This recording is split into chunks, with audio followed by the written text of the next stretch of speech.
Our next guest at the Rock House is none other than Danny Estrin. Danny is the founding member of Australia's powerhouse group, Voyager. As a lead vocalist and keyboardist, Danny and his band's contribution to Australian music has been profound, with 7 highly acclaimed albums and national and international tours to boot. After dominating the fan vote of Australia's Decides Eurovision contest, hear Danny's thoughts tonight at the Rock House on the upcoming Retrospective album and also the upcoming tour of the UK. Danny, welcome to the Rock House. How are you, mate? I'm very good. Very nice words, very nice introductory words. Flattery will get you everywhere. It took me hours to write that flattery, mate. So I liked it. Mate, I'm just going to take you back to your early years. What inspired you from a musical perspective to, pick up the guitar and test those pipes of yours? So, look, I had a very much a sort of classical music upbringing back in Germany. So violin, piano, I think there was a brief clarinet period as well. So it was very much classical music until probably, I had really no idea about mainstream music, etc., until probably when I came to Australia, which was 92, from Germany. And then I was straight into sort of primary school and didn't speak any English, and I was still listening to my whatever it was in Germany. Modern talking was probably the most poppy thing that I was listening to at the time, which I still listen to now. And then it just it degraded into grunge, and then ultimately black metal in high school, which was much to the dismay and misunderstanding of my parents. Were like, how you've gone from Rachmaninoff to like Emperor, which is pretty full on. I remember my dad saying this sounds like a vacuum cleaner, and he was right. But it's a very beautiful vacuum cleaner. So that's kind of that was kind of my trajectory. And I went through a big power metal phase and things like that. And I think Voyager in some ways is a reflection of what I was into at those particular times, and then all the different influences together. But in terms of singing, I was never really a professional singer or anything like that. School choirs and things like that, and mainly piano. The guitar really only came into the equation probably about 10, 12 years ago, when I got given the guitar as a birthday present by my friends. And someone suggested that I would make it a thing of the live performances, and here we are. It's stayed with me since. It's great because it's mobile and people love it, and you lift it up, people just go, "This is cool." So it's a great little gimmick, and a great thing to be able to perform live while not being sort of tied to these 2 massive keyboard racks. Mate, the band Voyager itself, you formed it in 2009. Whilst you were at the University of Western Australia, is that correct? I'll correct you there. 1999. 1999. So where were those 10 years in my research? I don't know, but that's a long 10 years, let me tell you. So 1999, you did form, which does make sense, because in 2003, your first album, Elements 5, come out. A beautiful album. It was described as a combination between pop, electronica, and death metal music. Is that a description that you relate to? Look, at the time, there was not many people who were kind of doing what we were doing sonically, especially in Perth. It was keyboards were not really in the metal scene. If you had a keyboard, then it's not, "Oh, what are you doing?" type of thing. Melody, it was all sort of grindcore and death metal and all sort of stuff. So I'm not sure if the death metal aspect is apt, but certainly the electronica, the progressive metal, the power metal, that kind of. I mean, I saw it as prog at the time, and it was quite unique, I think, because again, from the Australian scene, it was not something that had been done before. We were obviously at that time looking, to Europe for all these bands that we knew and loved. It's the Symphony X's, it's all that sort of stuff around that time, and heavily influenced by them. It was just one of those things that when you find like-minded people who are happy to play the music that you want to play, and that's melodic, you just put it all into a melting pot and see what comes out, and Element B came out. And I still can't listen to it all the time because sometimes it's a bit cringe, you know, when you listen back to your back catalogue, you go, oh, I can't do that. But I still think some of the musical ideas and certainly the creative element on it it's second to none. I still enjoy it on a weird level. Yeah, and likewise, mate. It still has heavy rotation here at the Patterson House. That's awesome. That's awesome. As does its follow-up, 2007, Universe come out. One video from that album, Sober, just really resonates with me. And your words really hit home hard as well. You know, does she realize what she's doing to herself? Yeah, I can promise her a life of wonderful perfection, mate. Anything in mind when those lyrics were written? Well, it was nothing too deep apart from those feelings that you have when you feverishly want to give someone, you know, reciprocate the feelings and feverishly, you know, when you're trying to feel something but you can't really. It's one of those things where I don't even know how to describe it. It's this deep-seated want that you can't quite get over, and it's like, well, what is this other person? I mean, it's a love story, an unrequited love story, but it's the other way around, really. And people have interpreted it in different ways. People interpret it obviously sober with their relationship with alcohol, and it's helped a lot of people actually through their relationship with alcohol. Like, I still get emails from time to time saying, hey, that song helped me through whatever it was in my life. And I think I like the fact that it can be translated to different relationships, not just the relationship between two people. But really, it's a traditional story of unrequited love, and just not from the perspective of the storyteller, but the perspective of how that person feels about the other person, who is obviously madly in love with them, because how can you not be madly in love with me, you know? Exactly right.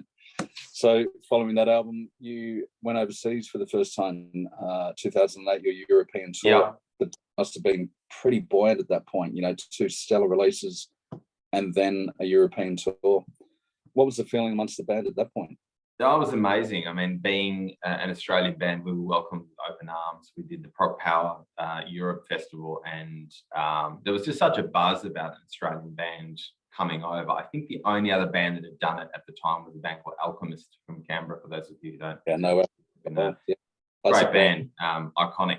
So, you know, for us, an Australian band to make it all the way over was a huge thing.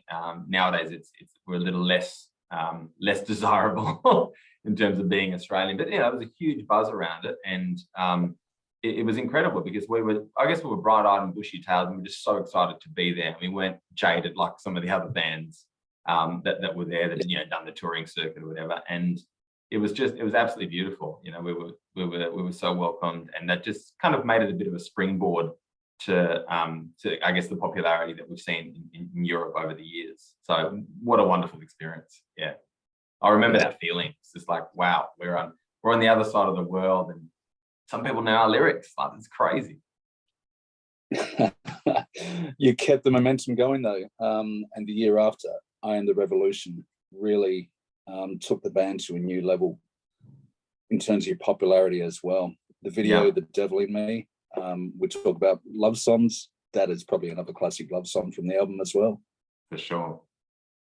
Look, I'm the Revolution was I think it's certainly a step up in terms of the songwriting, in terms of everything.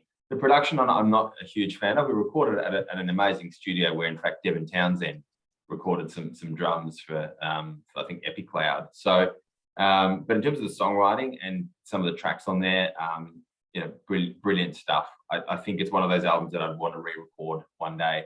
But the reviews, especially in Europe and stuff, were just brilliant. People really resonated with that album. They liked that it was melodic, fast, emotional, and emotive at the same time. And I think that's what we do best. We sort of do that sort of uplifting melancholy. But I think that album is still kind of the old Voyager guard in that old lineup. And the album that I think really changed was probably the album that you're going to probably mention next, which is The Meaning of I, which became a little bit more group oriented. Yeah. So The Meaning of I become group orientated, and then you moved into the album V or 5. Yep. Some great momentum with those two albums, and by this stage in your career, you'd actually had toured Australia with a lot of great musicians. If you don't mind, Danny, I'm just going to throw a few names at you, and if you just share your favourite moment with these groups, or what learnings you took from them. 2004, the Steve Vai tour. Wow, Steve Vai. I mean, playing. I mean, he's a god, and he was just so, especially at that time, to be able to play such a huge stage. We played Metro City, you know, 3 levels of people, and you just like, what is this? And I just remember Steve coming out, and he was late with sound check, and he was just so humbly came out and goes, "Sorry guys, I'm running really late. I know you guys need a sound check. I'll make it happen, but I'm sorry. We're running over time." And it's those little things that you kind of remember, especially being a young, you know, bright-eyed and bushy-tailed band. With these seasoned professionals, you just expect them to be pricks, and when they're not, you're like, "Oh, that's really, really nice." It's those little things that you remember. Yeah. 2008, and I will have to share a story out of this tour that you did. But in 2008, you toured with Nightwish. Yeah, again, what an amazing experience. You know, again, it's one of those bands that sort of shaped the early days of Voyager, and being welcomed onto the stage in Perth particularly. With all those Nightwish fans who had all those Nightwish expectations, and they were blown away by our set. It was just so nice to see that this is I guess a scene that we fit into. You know, people aren't afraid of keyboards anymore. People aren't afraid of melody anymore. And this is a whole new fan base. And what I love particularly about, I remember that night, was people going, "Never heard of you guys. Where are you from?" I'm like, "Right here, Perth." You know, wake up, sort of thing. So that was it's really cool. And that's great. And that's why sort of doing those tours with the bigger bands is really important, because people don't realize that there is some local talent around. And you know, hopefully, you know, we've given that opportunity to some up and coming bands as well over the years, that, you know, people they come and see Voyager and they go, "I didn't know these guys are from my hometown. That's so cool." So it's that wave, the continuous wave of new talent, I guess. I have a confession, Danny. This was the first experience that I had with Voyager, having just moved over from Tassie. I saw you guys. I saw you outside of Metro and Frio's, brought the 2 CDs, asked for your signature. We found a shoddy pen, mate. The signatures are very, very ordinary, so you owe me 2 decent signatures on Element and Universe, mate. Done. So coming up, I've got a great pen somewhere here. Hang on. Fantastic. Yeah, mate. When you see these signatures, you'll really note that it was a very shoddy pen. But anyway, look, it was everything was done on a shoestring budget back then. Fast forward to 2009. Jeff Tate was still in the band, but you supported Queenstrike on their national tour as well. That's a tough one. To be honest, that was underwhelming, that show. It was really expensive. Tickets, I think it was only about 80 people there, and it's like, it's Queenstrike and you've got 80 people playing in Perth. Like, it's almost it's embarrassing for Queenstrike, I thought. I don't know. I think Jeff left the band shortly after that. Yeah, he did, mate. He did. Yeah, it was just like, I mean, I've never been a huge fan of Queenstrike, to be honest. Not like that sort of diehard following that a lot of people have. It was more the opportunity and being able to, I guess, play with one of the greats of the prog metal scene. But the gig itself, I remember, was like, ooh, I feel bad. Yeah. And I think the anecdote there is one of the tour managers walked past us and said, "Whatever you do, don't make eye contact with Jeff." And we're like, "What? Why not?" But I hear that's the thing. So I don't know. There you go. That's what we were told. That's no aspersions on Jeff, because I don't know whether he directed that or not, but that's what we were told. All right, let's leave that one there. We talk about a mismatch of styles. You also toured with Death Stars that year. Oh my God, yeah, that was cool. That was another show that, God, it was. I think it was supposed to be at Capitol and was supposed to be sold out, and then it got moved to like the Swan basement in Fremantle, and it was just the weirdest thing. And even the band, they're like, we played to 30,000 people at Summer Breeze Festival, and now we're playing to like 60 people at the Swan basement. And I just thought, I think they just had a bit of just a good time. It was cool because I think I don't know, it was one of those moments where you realize that we can play with anyone. Like, it doesn't matter if it's a grindcore band or like a sort of goth kind of band like the Death Stars or not, which is Devon Towns. It doesn't matter. We can fit in and find fans whoever we play with, and that I think is one of Voyager's greatest achievements, is that we are so cross pollinating that we can find fans everywhere, which is a blessing and a curse, to be honest, sometimes, because people like to pigeonhole. And if you go, oh, what does Voyager sound like? Well, I don't really know. Yeah, it's a bit of everything. Boring, Oh, I don't know. Oh, this sounds like Iron Maiden. Like, oh, I can deal with that as a consumer. Yeah. Two more bands, mates.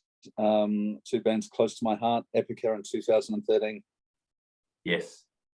That was great. I remember being extremely jet lagged going to New Zealand. The 5-hour time difference just absolutely killed me. I don't know. Yeah. I've been all over the world, but that jet lag is just brutal. I don't know what it is about those 5 hours. It was really cool. Isaac from the band and I had become pretty good friends before, because we played the Hammer Sonic Festival together in Indonesia. And so it was great. It's great to be able to tour with someone I would probably call a friend. And again, great cross-pollination, great crossover. I think it was a really good fit, because Epica are a bit, they're a bit heavier, and it just brought their fans to us and our fans to them. I think it was a really successful tour. I really enjoyed that one. Final band, mate. Before I do, the current band is Simone on guitar, Scott on guitars, Ashley on drums, and Alex on bass. You understand why I am introducing the others, but Opeth in 2019, the drum solo in that just brought the house down over here in Perth. Is that right? Yeah. I don't remember that. Was that at the Astor? Where was that? That wasn't at the Astor, yeah. Yeah, it was indeed. I reckon his drum solo went for 5 minutes, mate, and it was just one of the best drum solos that we've ever seen. One of my close mates, he's a musician, and he was just overawed by that solo. So, Ashley, if you are watching, mate, fantastic solo. That's awesome. Oh, like he's a machine. I keep wanting him to do more solos because he's just so entertaining to watch. I think there's some drummers who they're technically great, boring to watch. And there are other drummers that are just so fun to watch. And a lot of that comes down to superfluous arm and limb movements, which Ashley does so well. And it just makes it so much fun. The video we shot recently to Submarine, where Ash is in a shark costume. We did one take of just Ash playing the drums, and it was just a close up, and it was just the most hilarious 5 minutes you could ever imagine. I almost want to just release that as the video because it was just so great. So Opeth, I remember that show. I remember it being, I can't remember which show was. There was one that was some technical fault. I can't remember. Well, yeah, this was the thing. 45 degrees here at the time though. Oh, was it? Yeah, it was absolutely sweltering. But I remember one Opeth show. I think it was an Opeth show at the Astor. Might have been the last one that we did. I just remember the crowd being so unenthused. It was like a Tuesday night or something. It was like, come on, guys, like get into it. And then I was just like, these people they're not into it. And then you walk through the crowd after, and people like, man, it was so good. And it's like, well, your face didn't show it. I get that. It's a Tuesday night at the Astor, and people are a bit older and they don't want to go crazy. Just want to sit back and enjoy the show, and that's fine. I get that. Yeah. The Astor is very much like that with its seating as well. So get rid of those seats, and you'll get a different reaction. Yeah, I felt like I was going to do some sort of Shakespearean performance or something like that. 2017, Go Smile. To me, the band has gone another level with the release of Smile as well. Was the writing process a lot different to your previous 5 albums for Go Smile? Yeah, over the time it's become more collaborative, and it was very much a more of a band effort. Whereas in the first few albums, it was just me writing the song, and then the band sort of writing the skeleton. Band, I always say the band making a human being out of it.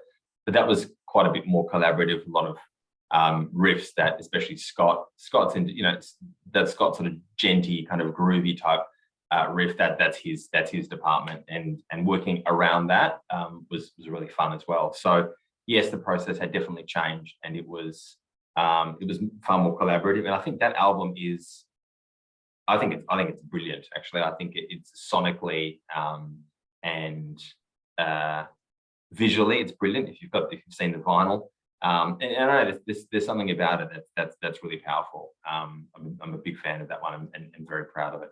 Interestingly, the writing process changes from album to album. Like on this new one that we've just finished now, it probably has been a little bit more back to me writing the sort of the verses and the melodies and the main structure of the song, and the band just coming and doing their bit. Scott sort of gentrifying it, and Simone doing those beautiful sort of solo runs. But it's so collaborative these days, because every person has got their own different style, and you might start off with this, and then at the end you've got this wonderful package where everyone puts it in, and it's a pleasure. Honestly, it's such a pleasure to be writing songs with the guys, and it still is, and I wouldn't give that up for the world. Yeah. Mate, we're talking about each of your albums going up another level, but I think Colours in the Sun in 2019 just went up 5 levels potentially. Musically, the experience is just mind-blowing, particularly with Brightside as well. What happened? Thank you. What happened? I don't know. You just gotta keep pushing yourself. I think with some bands, and no disrespect to Nightwish, which is where of course we first met, but they play very safe. They release the very similar album every couple of years. There's not a lot of deviance from that format, and I get it. It's their job. They've got to do it. They've got to make sure that they're not going way out. With a band like Opeth, who, to be honest, I'm not a huge fan. I have great respect for them, but I'm not a huge fan of their music. But I respect them greatly for being like, hey, we want to write a 70s, prog rock album, and if you don't like it, that's okay. Or we want to be stoner rock, whatever. And they're possibly alienating fans, and we'll stop singing death metal style and go clean vocals. Wow. That's huge, but people are still fans, and they still love it, and they respect it, and that's absolutely massive. And I think we also wanted to make sure that we push ourselves as musicians and not be constrained by what people might necessarily want. We write music that we like and we enjoy playing and performing, and that's how Colours came about. And look, it's getting poppier by the minute, I guess, but it doesn't mean it's getting less complex. I think the more we play as musicians, the more we realize that sometimes you need to just not have noodling at 1,000,000 miles an hour, but also give space to the other instruments. So space has become more important over time. Yeah, an amazing album as well. 2019 that's released, and the pandemic hit. How keep that momentum with the band going during all of the lockdowns? The live scene was over.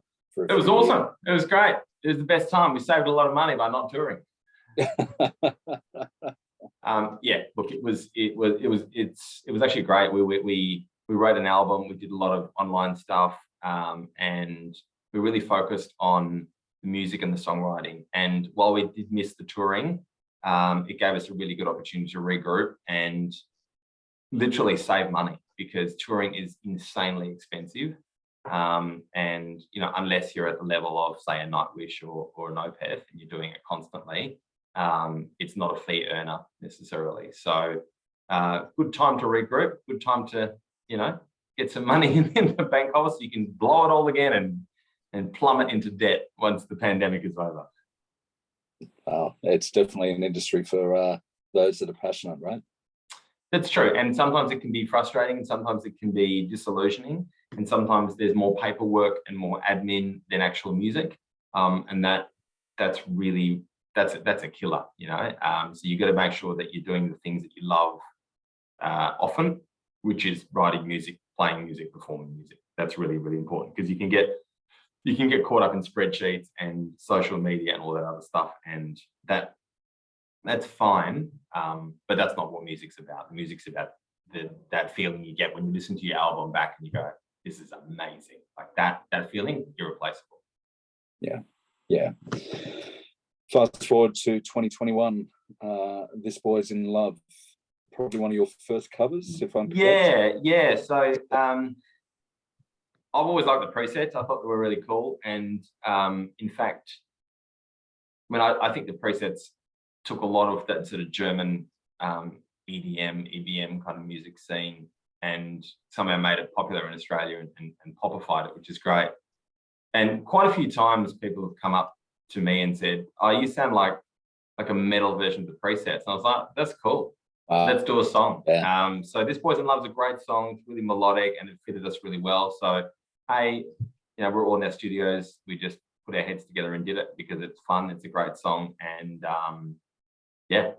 let's, those people who said that we sound like the metal presets, you got to give them something, and that's what we gave. In fact, I think there was a lot of people who heard it and would just like mistook it either for the presets or for Voyager or one of the two. But it shows that there is that crossover between that sort of four to the floor pop element and what we do. And yeah, it's a great song. You followed it up with another single, Dreamer, and just to look at some of the words there, because I've got nowhere to go and I've got nowhere to be. But here I am right now. Yep. Beautiful words again. You are the thinking man's lyricist there, mate. What's the inspiration behind that? Look, it's all about, the constant drive for the other, the grass is always greener and we're always striving for more and doing more things and, never happy with what we've got. But especially during COVID as well, sometimes you're gonna be like, we got it so good right here, right now. And I really have nothing to complain about. And that I think is the essence of the song, because you can still be a dreamer, you can still have these wonderful thoughts about, possibilities and what could be. But at the same time, you got to ground yourself and be like, what I've got right now, right here in front of me is so wonderful. And that particularly resonated during COVID. And I guess that's where the lyric comes from. Yeah. It's the song that you took to the Eurovision competition, Australia Decides, and huge accolade for the band. You were number one in the fan vote. Judges, if you're watching, you got it wrong. You absolutely got it wrong. But in the film clips from that show, you guys look like you're having so much fun. What was that whole Eurovision experience like? It was amazing, but it was vastly different to anything we'd ever done. I think we're seasoned performers when it comes to live shows all around the world. We've toured Japan, USA, Mexico, Europe, UK, everywhere. We've done shows, we've done huge shows, we've done little dingy shows, we've done the whole thing. But doing TV is vastly different because it's so calculated and it's got to be the same every time, and you rehearse and you're not at liberty to just jump around at will. You see a camera and you got to sing to the camera, because you're singing to the person sitting on the television, sitting in front of their television eating crisps. Like, that's who you're singing to, and you've got to engage with them on a level in 3 minutes that is beyond anyone's wildest dreams into how much energy you have to put into that, because TV flattens everything. You watch it back and you're like, we had the first take and we're like, oh, it's boring. And it's like, we didn't think we were doing anything different. But I think the trick for television is you just got to flail your arms around 3 times as much as you normally would. And then it comes out on television better, more energy, And so we rehearsed and got it right in the end. And it was a really interesting experience, because live you're there, you've got the music, you know, sound pumping. But TV, it's like you got this flat screen and you got people going, well, nah, don't like it, you know. So Yeah. you gotta pop out of them, and we did, and people loved it. You did? And it was such a good experience. Yeah. Again, judges, if you're watching, these guys were robbed. Anyway, moving on. Not the first time I've heard that. Good. Your latest single, Submarine, another fantastic track. Again, the words, hold me tightly, never leave me. It's the time pressures beats the price, Submarine. Is this another unacquainted love song, mate? No, Submarine's all about that feeling you get when you just want to just dive under and not be part of the world for a while. Just put your head under a pillow and just be like, nah, I'm not doing this anymore. So yeah, hold me tightly, never leave me. Could be you talking to your pillow as your head is. No, and that's what it's all about. It's and if you see the video, you know, it's this guy, this deep sea diver who's, you know, trying to connect with like-minded people. He just can't do it. I know so many people who have that issue, that, you know, desperately trying to connect. We all are to a certain degree. We're walking through life trying to connect with people, trying to reduce friction, trying to do the right thing, relate, you know, not offend anyone. And that can be very tiring sometimes. And, you know, coming up for air at the end when you find like-minded people who have the same attitude and same outlook on life as you, that's a wonderful feeling. It's a rare feeling, and that's kind of what the song is about. And that's why those last, you know, few moments of the big Devin Townsend moment where Alex is coming out and he's just so stoked that he's found people in other ridiculous costumes like him. If your fans out there haven't watched it, log on to Facebook, check out the Voyager homepage and check out the video. It's probably one of the best videos of all time. You must have had fun doing that. Oh, we just laughed the whole time, and we wanted to do something that was different, because, you know, we could have done, you know, there's somber times, everyone's upset, there's war going on and stuff like that. It's like we just need something that people would just crack up over and be super silly. And, you know, will we do super serious dark video clips again? Yes, I'm sure we will. But it was just great, you know, and Alex's acting was just, you know, it was so good. His body movements, everything. This is the star of that video. It's so great. Yeah. No, it is an awesome video. But after 7 albums, you've come to a point where you're now doing a career retrospective. A voyage through time is out on multiple formats, double LP and Blu-ray at the end of this month. Particular favorite of mine, mate, you probably cringe at this, but White Shadow is included. I'm shutting down the interview. Yeah, we had to, because it's a crowd favorite and it's a ridiculous song, and why not do it? Because it's fun, and it's a, you know, it's a nod to our original love for power metal, which is, you know, where kind of the band started. You know, I was wearing my Blind Guardian and Stradivarius shirts and all this sort of stuff proudly, my Gamma Ray t-shirts, and it's just fun, it's cool. And if people want something so badly, whether it be live or, you know, on CD or whatever, on the Blu-ray, why not? Why deprive the people of that joy? Yeah, no, exactly. So what brought the band together to do this career retrospective? Was it a conscious choice, or was it more of a time is right? Time was right, and look, we've been doing this for a while now, as you can see by these delightful greys in my hair. And it was COVID, and we thought, okay, we can just do, because we did one sort of online show, and it was cool, it was great. But we wanted to do something a bit more special, so we really wanted to go all out, and we thought, what better way to just give people that, you know, that snippet through our back catalogue. And if you look at if you watch the video in the beginning, there's like I'm wearing my old Voyager jacket and the old keyboards and stuff like that, and actually playing. I'm walking up the stairs. Well, Voyager played its first show, I think, in 2002, which was Amplify Bar, and it was really cool to be able to go through all the songs and recreate them in a modern way, in a modern environment, kind of where it all began, and give people just that nice voyage through what we see as a musical progression. And to me, that's what progressive music and progressive metal is about. It's about always reinventing yourself and seeing this is the first song and this is the very latest song, and where you've come, you know. And I think I'm very proud of it. I'm very proud of the show. I'm very proud of, you know, the way it looks, and all little, you know, tidbits and little Easter eggs that we've got in there. And it's just so nice to have that retrospective. I think we did it as well for the fans as for us, because at some point I might want to show my grandchildren, look at this. This is what your granddad was up to in 2022. Look, so looking forward to it. Fans can pre-order this again via Facebook. Yeah, that's right. Yep. Match CD, LP, Blu-ray. Yep, the whole shebang. Yep. And due out on the 26th of August, if my memory serves me correctly. Indeed. I've got one date right in this interview. Thank you very much. You're heading over to the UK again in September. What can our UK fans expect? Look, we're doing 20 shows with Vola, not just the UK, but pretty much everywhere around Europe, UK. 20 shows: Germany, France, Netherlands, Italy, Spain, UK, Switzerland, Hungary, Poland. You know, so it's a really, it's gonna be an intense one. It's gonna be a good one.